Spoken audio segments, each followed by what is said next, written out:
नमस्कार दोस्तों and welcome to my channel. कैसे हैं आप सब? उम्मीद है सब ठीक ठाक होंगे।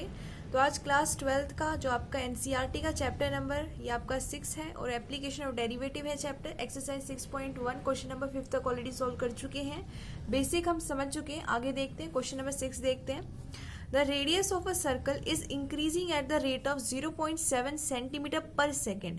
यानी कि एक सेकेंड के अंदर जो आपका सर्कल का रेडियस है वो 0.7 सेंटीमीटर की रफ्तार से इंक्रीज हो रहा है। What is the rate of increase of its circumference. आपको बोला है कि रेडियस इज जो रेट है इंक्रीज हो रहा है, इस रेट से आपका रेडियस इंक्रीज हो रहा है। आपको फाइंड आउट करना है कि सर्क्यूमफ्रेंस जो है इस सर्कल का, जिसका रेडियस इस तरीके से इंक्रीज हो रहा है, तो उसका सर्क्यूमफ्रेंस जो है उसका रेट ऑफ इंक्रीज क्या होगा। ठीक है, तो काफ़ी ज़्यादा सिंपल है। तो सबसे पहले क्या करते हैं, जो जो चीज़ बोली होती है हम उसको कंसिडर कर लेते हैं। मैथ्स के अंदर तो जो गिवन होता है उसको लिखते हैं, जो फाइंड आउट करना होता है उसको अज्यूम करते हैं, राइट। तो यहाँ पे रेडियस दे रखा है तो यहाँ लिख देते हैं let radius of the circle is equal to R. और यहाँ पे फाइंड आउट करना है सर्क्यूमफ्रेंस, तो सर्क्यूमफ्रेंस को भी कंसिडर कर लेते हैं। And circumference of the circle is equals to c। हमने इसको c मान लिया, ठीक है।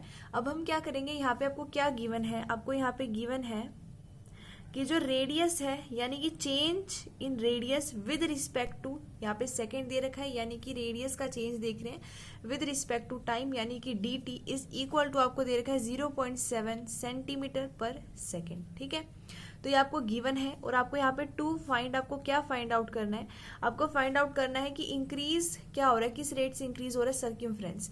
यानी आपको फाइंड आउट करना है चेंज इन सर्क्यूमफ्रेंस, यानी कि किस तरीके से चेंज हो रहा है circumference with respect to time, increase किस रफ्तार से हो रहा है, ये आपको फाइंड आउट करना है। यानी कि आपको डी सी अपॉन में डी टी यहाँ पे फाइंड आउट करना है। तो यहाँ पे c की वैल्यू पता होनी चाहिए, तभी उसको विद रिस्पेक्ट टू t हम डेरिवेट कर सकते हैं। c आपका सर्क्यूमफ्रेंस ऑफ सर्कल है। अब यहाँ लिख लेते हैं सर्क्यूमफ्रेंस, यहाँ सिंपली आप लिख सकते हैं वी नो दैट सर्क्यूमफ्रेंस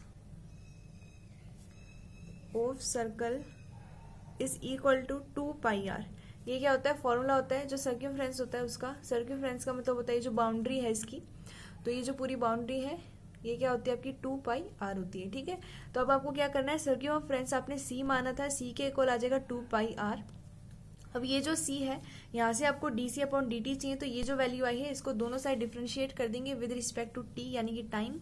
तो यहाँ लिख देते हैं डिफ्रेंशिएटिंग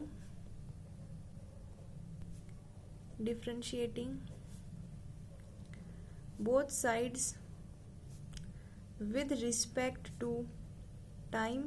तो ये क्या हो जाएगा, ये हो जाएगा डी सी अपॉन में D T is equal to 2 और जो पाई है आपके कांस्टेंट है, आर को डेरिवेट करेंगे विद रिस्पेक्ट टू टी, तो हो जाएगा डी आर अपॉन में डी टी। अब change in radius with respect to time आपको यहाँ पे गिवन है जो है 0.7, तो यहाँ लिख देते हैं डी सी अपॉन में D T is equal to 2 pi, और यहाँ पे लिख देंगे हम इसकी वैल्यू जो है 0.7, और यहाँ पे लिख सकते हैं सिंस डी आर अपॉन में डी टी की वैल्यू है आपके पास 0.7 सेंटीमीटर पर सेकेंड। ठीक है, तो ये क्या हो जाएगा आपका, यहाँ से आंसर आ जाएगा। देयरफॉर डी सी अपॉन में D T is equal to, यहाँ पे क्या कर देंगे मल्टीप्लाई कर देंगे 1.4 पाई आ जाएगा, पाई भी साथ में ही है। अब सर्क्यूमफ्रेंस भी सेंटीमीटर में होता है और डिवाइड में क्या आपका टाइम है यानी कि पर सेकेंड आ जाएगा। तो ये आपका क्या हो गया, इस रेट से आपका जब यहाँ पे पॉजिटिव होता है इसका मतलब होता है कि जो वैल्यू है वो इंक्रीज हो रही है, और अगर यहाँ पे नेगेटिव होता है मतलब वैल्यू क्या हो रही है, डिक्रीज हो रही है। यहाँ पे सिर्फ सिंबल का इस्तेमाल करते हैं पॉजिटिव या फिर नेगेटिव का, ये शो करने के लिए क्वांटिटी इंक्रीज हो रही है या फिर डिक्रीज हो रही है। ठीक है, तो यहाँ पे जो सर्क्यूमफ्रेंस है पॉजिटिव वैल्यू है यानी कि क्या हो रहा है 1.4 पाई, यहाँ पे इस वैल्यू से क्या हो रहा है आपका जो सर्क्यूमफ्रेंस है सर्कल का वो इंक्रीज हो रहा है। तो यहाँ लिख देंगे therefore rate of increase of circumference is equal to 1.4 pi centimetre per second. ठीक है, तो यहाँ पे आपका जो क्वेश्चन नंबर 6 है वो सॉल्व हो गया। नेक्स्ट पेज पे क्वेश्चन नंबर 7 सॉल्व करते हैं। अच्छा जी, तो नेक्स्ट पेज पे यहाँ पे मैंने क्वेश्चन नंबर 7 जो वो लिख दिया है। क्वेश्चन नंबर 7 है द लेंथ x, यहाँ पे लेंथ क्या है, x है, of a rectangle is decreasing eight the rate of 5 centimetre per minute. यानी कि एक रेक्टेंगल है, उसकी लेंथ जो x है वो क्या हो रही है कि पर मिनट वो 5 सेंटीमीटर डिक्रीज हो रही है, यानी कि कम होती जा रही है। एंड द विड्थ y, और जो विड्थ है उसकी y वो क्या हो रही है, इंक्रीज हो रही है eight the rate of 4 centimetre per minute. यानी कि जो लेंथ x है वो तो डिक्रीज हो रही है, विड्थ जो y है आपकी वो यहाँ पे क्या हो रही है, इंक्रीज हो रही है।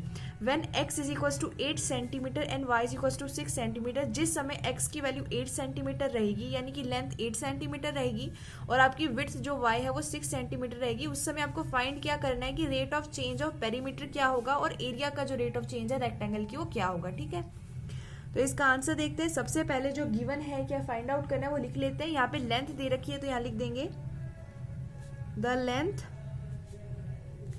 of the rectangle is equals to x and the width of the rectangle is equals to y।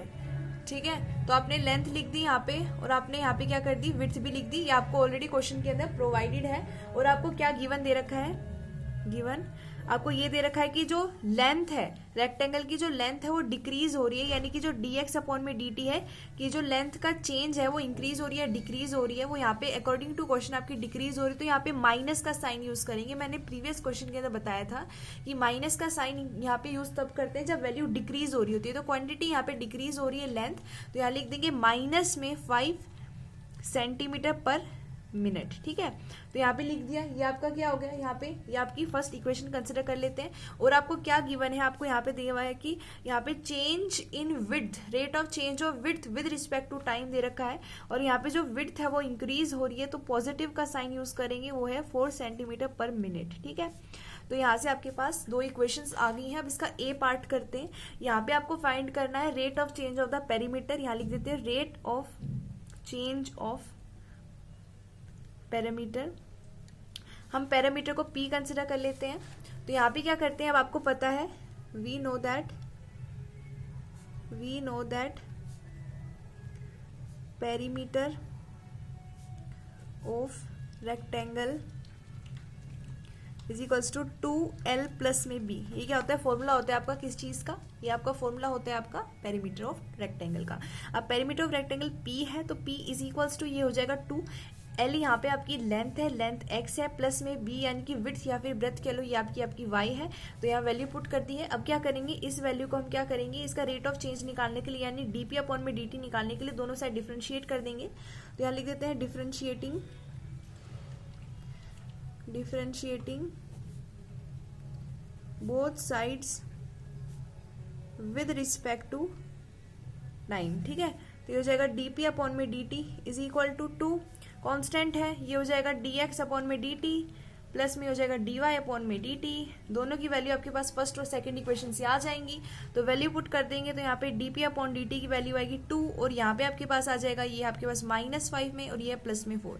अब 4 माइनस में क्या करोगे, 5 करोगे तो -1 इंटू में 2 हो जाएगा -2। ये रहेगा आपका सेंटीमीटर पर मिनट में। तो यहाँ लिख देंगे, आप सिंपली यहाँ एक लाइन लिख देना कि therefore perimeter of the rectangle is decreasing eight the rate of -2 centimetre per minute.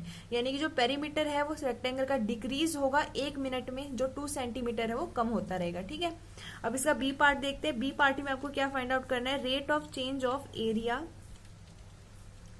Of rectangle. ठीक है, तो यहाँ पे आपको पता होना चाहिए, तो यहाँ लिख देंगे फॉर्मूला पता होना चाहिए आपको एरिया ऑफ रेक्टेंगल का। We know that area of rectangle is equal to, area of rectangle होता है आपका लेंथ इंटू में ब्रेथ। तो लेंथ आपकी x है, इंटू में ब्रेथ आपकी y है। तो फिर से क्या करते हैं, ये हो जाएगा a is equals to x into में y। एरिया को हम a कंसिडर कर लेंगे, दोनों साइड डिफरेंशिएट कर देंगे। तो यहाँ पे आपका जो प्रोडक्ट रूल है वो लग जाएगा। तो ये क्या हो जाएगा, dA अपॉन में dt इज इक्वल टू एक बार x का डेरिवेटिव, ठीक है, एक बार y का, तो पहले y का कर दिया यहाँ पे, फिर प्लस में x का करेंगे, अब की बार dx अपॉन dt, अब की बार y ऐसे ही रहेगा। वैल्यूज पुट कर देते हैं, तो यहाँ पे हो जाएगा dy की आपकी और dt अपॉन में जो है इसकी वैल्यू क्या दे रखी है, सेकंड इक्वेशन में है इसकी वैल्यू 4 आ जाएगी इंटू में x, और ये हो जाएगा माइनस में 5, इसकी वैल्यू है -5 इंटू में y। अब आपको क्या फाइंड आउट करना है, डी अपॉन में D T at x is equal to, आपको क्वेश्चन में बोला था जब x की वैल्यू 8 सेंटीमीटर है और y की वैल्यू आपकी 6 सेंटीमीटर है, उस समय rate of change of area और पेरीमीटर फाइंड आउट करना था। पेरीमीटर वाले जब हम कर रहे थे उस समय x और जो y की वैल्यू हमें नहीं चाहिए थी क्योंकि वहां वैल्यू नहीं आई थी। अब यहाँ पे वैल्यू आई है तो यहाँ पे सब्सटीट्यूट करेंगे वैल्यू x की 8 और जो y है उसकी 6 सेंटीमीटर। तो ये हो जाएगा आपका 4 इंटू में x की जगह 8 आ जाएगा, माइनस में 5 इंटू में y की जगह 6 आ जाएगा। तो ये हो जाएगा 32 माइनस में 30 यानी कि 2 आ जाएगा। पॉजिटिव वैल्यू आई है 2 सेंटीमीटर पर मिनट। यहाँ पे आप लिख दोगे hence rate of change of area, या फिर सिंपली लिख सकते हो rate of change of area of rectangle is equal to 2 centimetre per minute, या फिर लिख सकते हो therefore area of the rectangle is increasing at the rate of 2 centimetre per minute. ठीक है, तो ये क्वेश्चन नंबर 7 हो गया। अब नेक्स्ट पेज पे क्वेश्चन नंबर 8 भी कर लेते हैं। तो यहाँ पे अब मैंने 8th क्वेश्चन लिख दिया है। 8th क्वेश्चन देखते हैं। A balloon which always remains spherical on inflation, यानी कि जब एक बलून है जब उसमें हवा भरी जाती है तो क्या होता है, स्फेरिकल रहता है यानी स्फेयर के शेप में रहता है। Is being inflated by pumping in 900 cubic centimetre. Cubic centimetre यानी कि सेंटीमीटर क्यूब। अब सेंटीमीटर क्यूब आपकी वॉल्यूम होती है, ठीक है, वॉल्यूम इसी में नापते हैं ना। तो यहाँ पे क्या बोला है कि 900 जब आप सेंटीमीटर क्यूब जो हवा है उसके अंदर भरी जा रही है गैस पर सेकेंड, 1 सेकेंड के अंदर इतनी गैस भरी जा रही है आपके बलून के अंदर, तो वो स्फेरिकल रहेगा। Find the rate at which the radius of the balloon increases when the radius is 15 centimetre. आपको क्या करना है, rate of change of radius find out करना है जिस समय जो बलून का रेडियस है वो 15 सेंटीमीटर रहेगा। ठीक है, अब बलून क्या है, स्फेरिकल है यानी कि इसको शेप में रहेगा, स्फेयर की शेप में रहेगा। ये क्या बन गया, इस तरीके से रहेगा। ठीक है, इस तरीके से आपका बलून रहेगा। अब आपको बोला है कि rate of change of radius find out करना है जब रेडियस क्या रहेगा, 15 सेंटीमीटर रहेगा। ठीक है, अब यहाँ पे हमने कंसिडर कर लिया कि रेडियस जो है स्फेरिकल बलून का वो r है और वॉल्यूम आपकी क्या है, v है। ठीक है, आपको फाइंड आउट करना है rate of change of radius जब आपकी रेडियस यानी r की वैल्यू क्या रहेगी, 15 सेंटीमीटर रहेगी। तो यहाँ पे वॉल्यूम हमें दे रखी है, तो यहाँ पे आपको वॉल्यूम दे रखी है, तो हम क्या करते हैं यहाँ पे वैल्यू लिख लेते हैं। यहाँ लिख देते हैं वॉल्यूम। यहाँ आप सिंपली लिख सकते हैं we know that volume of spherical balloon is। अच्छा जी, तो यहाँ पे किसी की शादी वगैरह हो रही है तो यहाँ पे काफ़ी ज़्यादा साउंड आने लग गया। तो एक बार मैंने वीडियो रोक दी थी, तो मैंने यहाँ पे अभी तक क्या एक्सप्लेन किया था कि आपको पता है volume of the spherical balloon क्या होती है, 4/3 पाई आर का क्यूब होती है। ठीक है, अब ये जो वैल्यू होती है इसका इस्तेमाल करेंगे, v is equal to 4/3 pi R cube लिख देंगे। अब dv अपॉन में dt आप क्या करोगे, आप दोनों साइड डिफरेंशिएट करोगे विद रिस्पेक्ट टू t, और उसके बाद आप ये देखोगे कि ये वैल्यू तो आपको ऑलरेडी पता है क्योंकि क्वेश्चन के अंदर दे रखा है कि बलून के अंदर हम 900 क्यूबिक सेंटीमीटर ऑफ गैस पर सेकेंड डाल रहे हैं, यानी dv अपॉन में dt की वैल्यू 900 आ जाएगी। यहाँ पे 4/3 और पाई कांस्टेंट था, 3 पहले आ गया, r स्क्वायर रह गया, फिर r का डेरिवेटिव dr अपॉन dt, हमें यही वैल्यू चाहिए। तो इज इक्वल्स टू आपके पास ये 3 और 3 कैंसिल हो जाएंगे, वैल्यू आएगी 4 पाई r स्क्वायर dr अपॉन में dt। अब आपको dr अपॉन में dt की वैल्यू चाहिए तो इसको एक साइड रख लेते हैं। dr अपॉन में dt क्या वैल्यू आएगी, ये हो जाएगा 900 डिवाइड में आपके पास हो जाएगा 4 पाई r का स्क्वायर। ठीक है, अब ये जो वैल्यू है आपको फाइंड आउट करनी है at r is equals to 15 centimetre. तो ये क्या हो जाएगा, ये हो जाएगा dr अपॉन में dt is equal to 900 divide में 4 इंटू में पाई इंटू में 15 इंटू में 15। जब आप इनको आपस में मल्टीप्लाई करोगे, आप ये देखोगे कि इनको मल्टीप्लाई करोगे तो यहाँ पे आपके पास 225 आ जाएगा। अब 225 इंटू में 4 करोगे तो ये आपके पास 900 आ जाएगा, यानी ये आपस में वैल्यूज कैंसिल हो जाएंगी। तो आपके पास dr अपॉन में dt क्या वैल्यू आएगी, 1 अपॉन में पाई आएगी। तो ये आपके पास rate of change of radius आ गया when r is equal to 15 centimetre. तो यहाँ पॉजिटिव वैल्यू आई है और ये जो वैल्यू आई है सेंटीमीटर पर में सेकेंड आई है। तो यहाँ लिख देते हैं हेंस द रेडियस